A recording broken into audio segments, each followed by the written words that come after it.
and welcome to the Pmbc meeting of May 24th, 2023. I'm going to bring up the agenda, if I can figure out how to do that. Go. Is that it? Do you see it? Nope.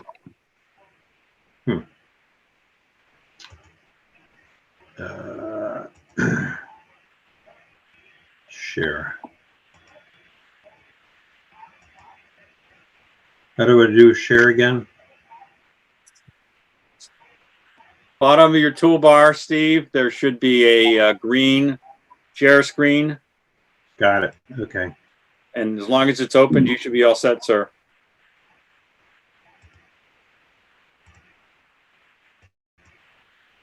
Can you see that? Yep. Yes, sir. Still see it? Yeah, you're gonna move it up though, Steve. Okay. The warrant. I gotta pull up the warrant here. Here we go. So we have 4 invoices tonight. 2 of them are from the architect for Senior Center, and 2 are from Vertex. Both of them are from April and May, or March and April rather.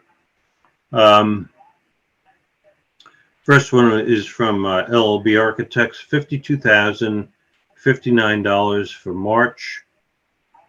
I think that's March. Yep. And then for April, $19,196.08.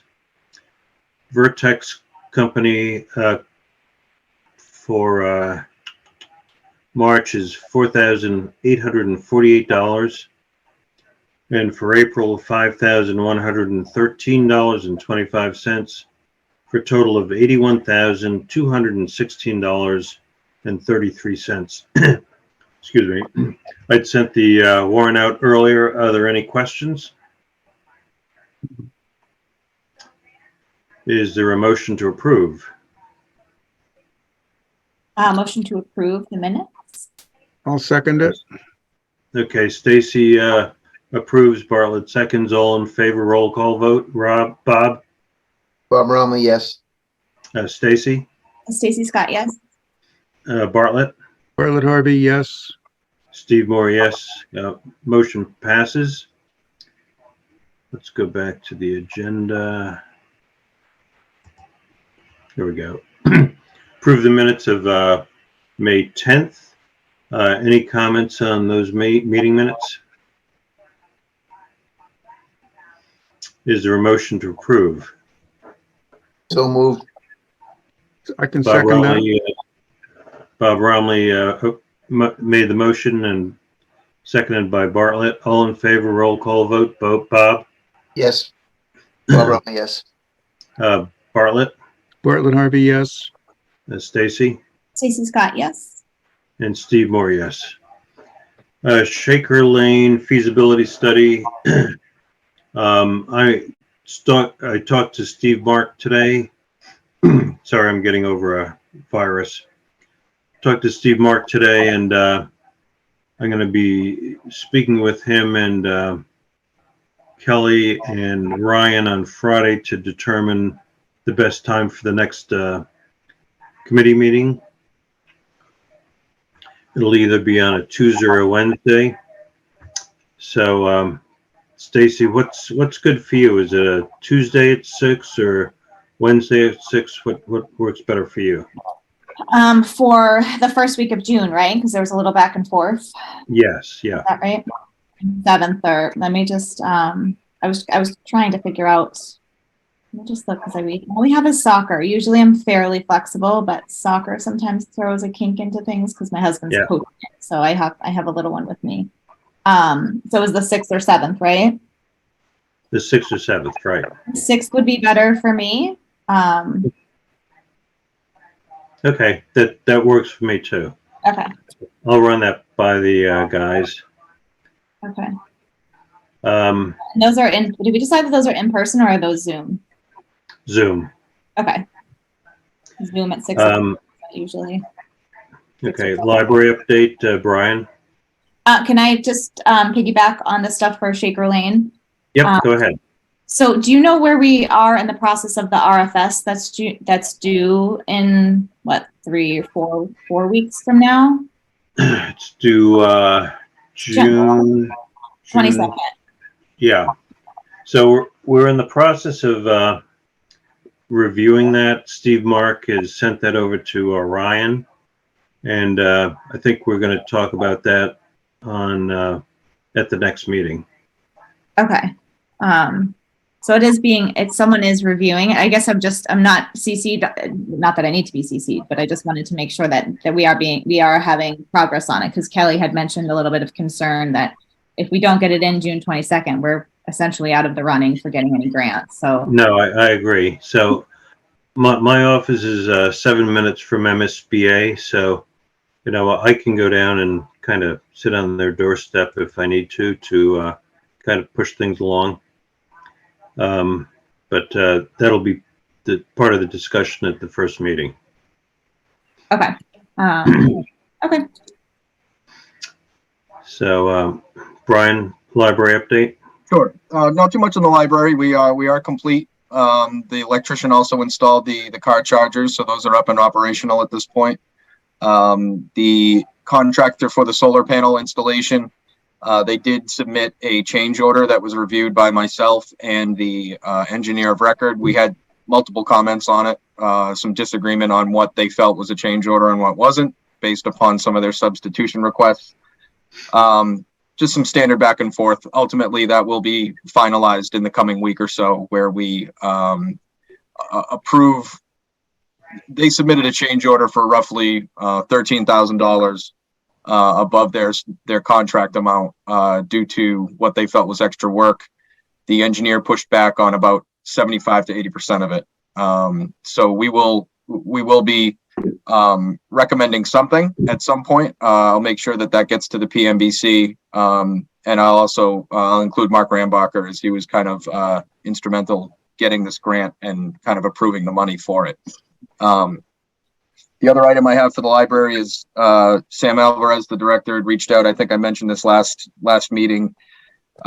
He had reached out saying that the Senator Eldridge would like a ribbon cutting for the solar panels. So that was tentatively scheduled for the 10th of June at 10:30 in the morning. He did ask if LCTV was available, I believe. So I think that's also open to the public, and then looking for participation to kind of reward themselves for the good work, for the grant that was given to the town. What's the date on that? June 10th? June 10th, Saturday morning. Oh, good. Okay. So I'll confirm that with Sam, the library director, and I'll confirm. I'll send an email to you, Steve, to let you know that's a go. Sounds good. Any other questions on the library? Okay, moving over to the high school roof.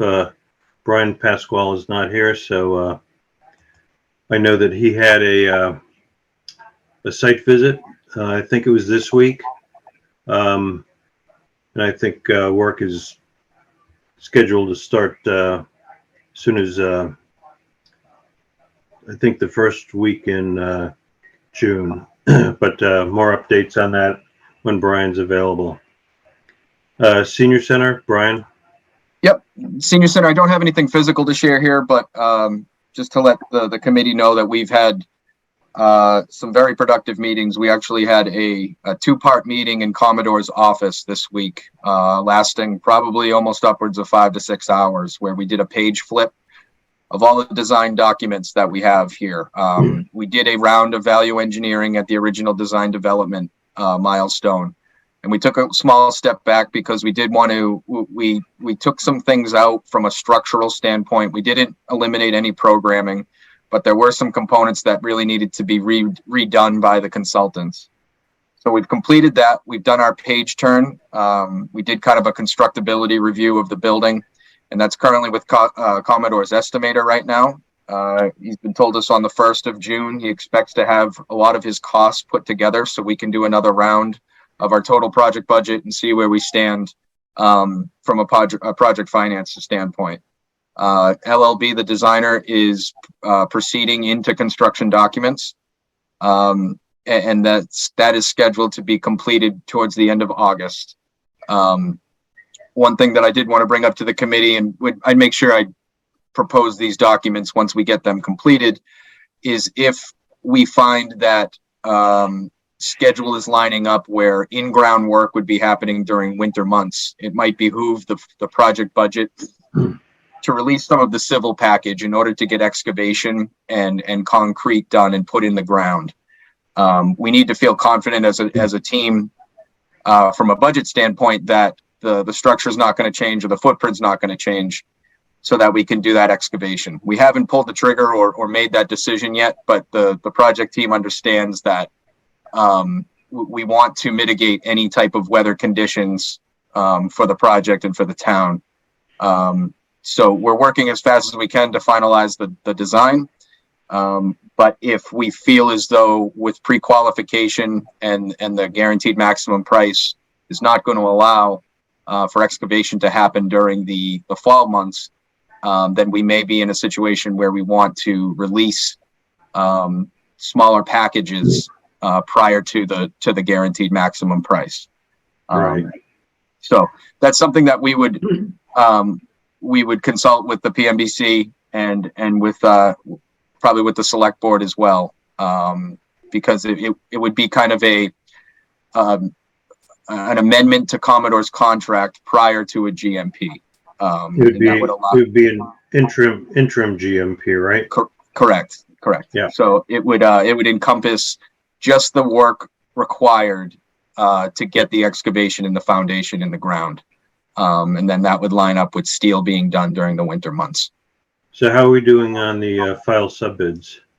Good. So today was the due date for our RFQ for pre-qualification. We have our next meeting is scheduled for Tuesday, the day after Memorial Day. And at that time, I actually just did a cursory review of the website that we used. We used projectdog.com for the subs to submit their RFQs. I mean, their SOQs, their statements of qualification. We had very good participation. I counted over 100 vendors pulled the documents. So I anticipate a majority, if not all of those, will be issuing a statement of qualifications.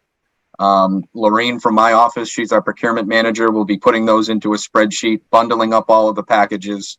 And at our next meeting on Tuesday, we'll be kind of assigning our pre-qualification committee kind of their homework for the next few weeks, in which they'll be going through and vetting and grading these subcontractors to make sure that they're qualified to work on this project.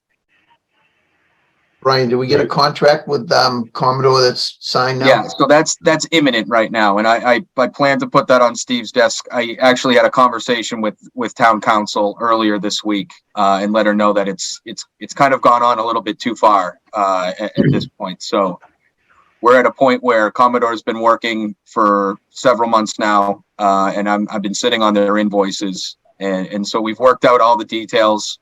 Jenny from Miharis Harrington is the town council. She's preparing the document for signatures, and I'll get that to Steve and also to town hall so that we can get certification of funds as well.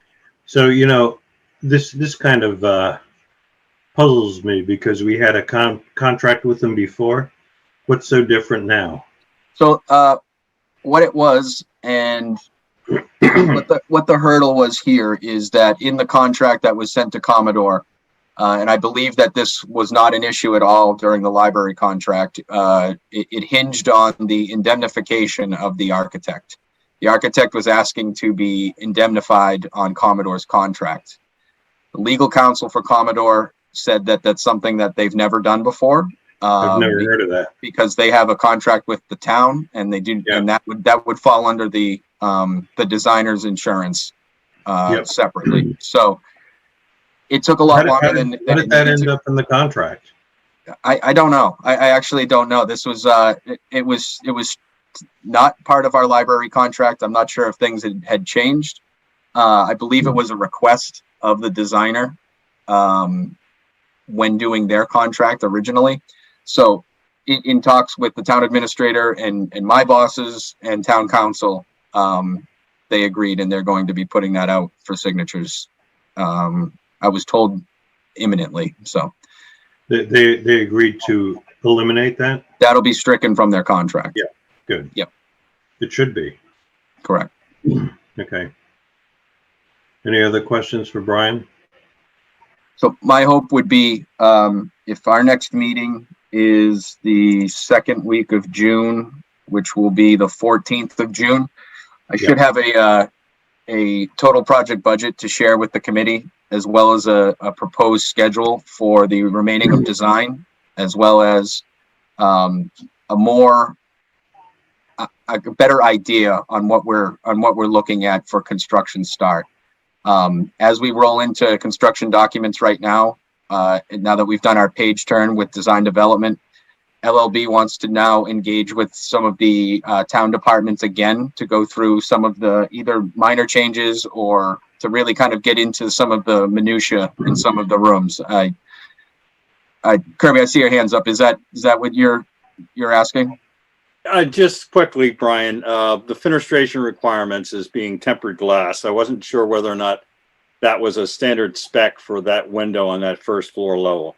Yep, I talked with the design team. They assured me that that would be spec'd accordingly for safety for the windows that are going to be in that multi-purpose room.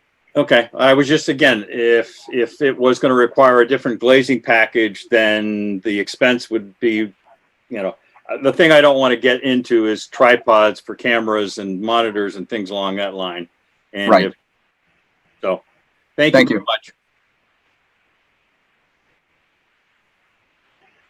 But I will say the interaction we've had with the director of the senior center and the town administrator, both Anthony and with Ryan, the design really hasn't changed much. I think it's a really nice looking building, and I hope to share some of the floor plans with you at the next meeting as well. I'll probably take over the screen share for a little bit to show you guys where we sit.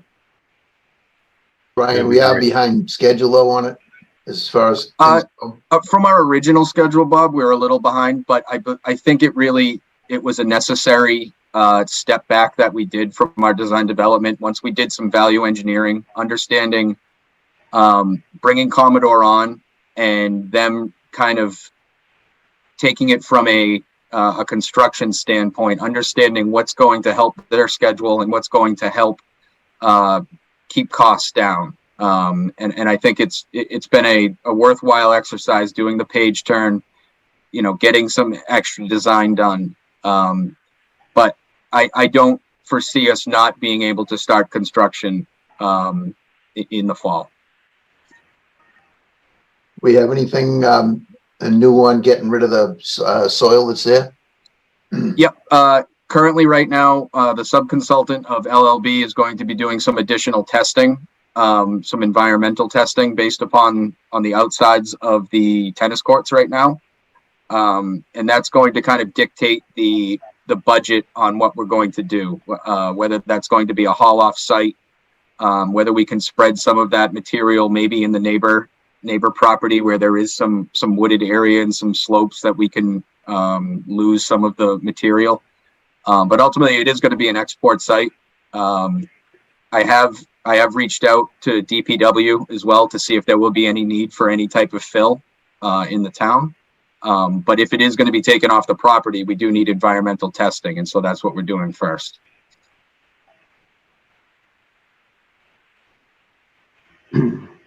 What was the soil like, Brian, when they cut in to move back to widen that parking lot for the library? Sandy.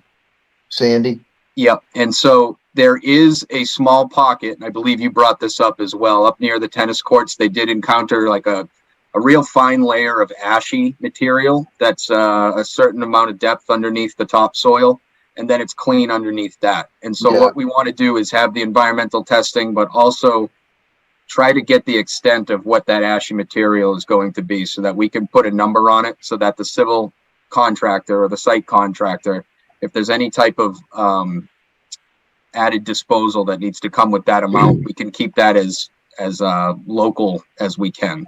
Yeah, I think that area might be right where you make the right hand turn to go down the parking lot, right in the corner there. Yep. Because they used to have an incinerator there also. I think that building was heated with coal at one time. Oh, well, in the borings that we have now, we didn't find anything too out of the ordinary except for that small layer of ash right now. So It's all under the tennis court. we do have a boring that's in the tennis court. We're trying to minimize, we want to make sure that the tennis court can remain open for the time being. Right. But any testing we have to do, if we're doing any drilling, we let the town hall know. It'll be a 1 day. We'll make sure that gets patched up for the time being before we have to take it over. Can they get machinery through that door? The driller, they did. Yeah. Oh, really? I think, yeah. Is there Wow. I'll double check, but I know that they did one test near there. So Yeah. Because all it is I believe it's just a single gated Yeah. door. the single gate, right? Okay. Any other questions for Brian? Okay, time for member input. Bob, I'm all set, Steve. Stacy, I'm all set. Bartlett. I'm all set, thanks. I'm all set also. The Steve, I next got one thing. meeting- Yeah, go ahead. The Indian Hill Arts Building. Are Yeah. we getting involved in that, Brian? I can speak to that a little bit. So I provided Ryan a schedule at his request to see what could be done from now until next town meeting. We did put together a study with LLB to determine what the renovation costs would be. It was determined that that was not going to be put on the floor for town meeting in May. Yeah. Because of the hesitation of the costs that came through. The costs that we put together were for, I would say, necessary repair and renovation, as well as all of the asks that were put together from both departments during the walkthroughs that we had. We've taken a step back. I've provided Ryan kind of a path forward on what that would be if they wanted to engage with an OPM and an architect, to talk with legal counsel about the possibility of still using our services going forward, or whether they need to go out and advertise for an OPM and an architect, because we just did the study. And he has not gotten back to me yet on that schedule that was provided. So it would be pretty tight if the town was to go out for new services and advertise and interview for both firms. And then at that point, they would need to put together their design, and we need to go out to bid to get a hard number for town meeting. That was what his request was. So I put those schedules together for him, and I'm waiting to hear back. I know at MBTA, it's typically like an 8-month procurement time. Is that about what you're looking for? For both an OPM and for a designer, if the town was to go out and advertise for both of those, I put in 4 weeks for each if they wanted to accelerate. And the designer could be a little longer than that, due to if they want to sit down and have interviews and have a committee vote and award the contract with that. The OPM could be a series of interviews and execute that shortly thereafter. After I believe a 2 to 3 month procurement bidding process that they could get their qualifications put in and then analyzed, and then a decision would be made after that. Okay. I think PMBC will probably be pulled into that, but more to come on that. Motion to adjourn? Well, I didn't get a chance to do my member input, so I have nothing. Motion to adjourn. Yep, I'll second that. Okay, all in favor? Bob, Bob Rama, yes. Stacy, Stacy Scott, yes. Bartlett, Bartlett, yes. and Steve, yes. Thanks for everyone's participation. Greatly appreciated.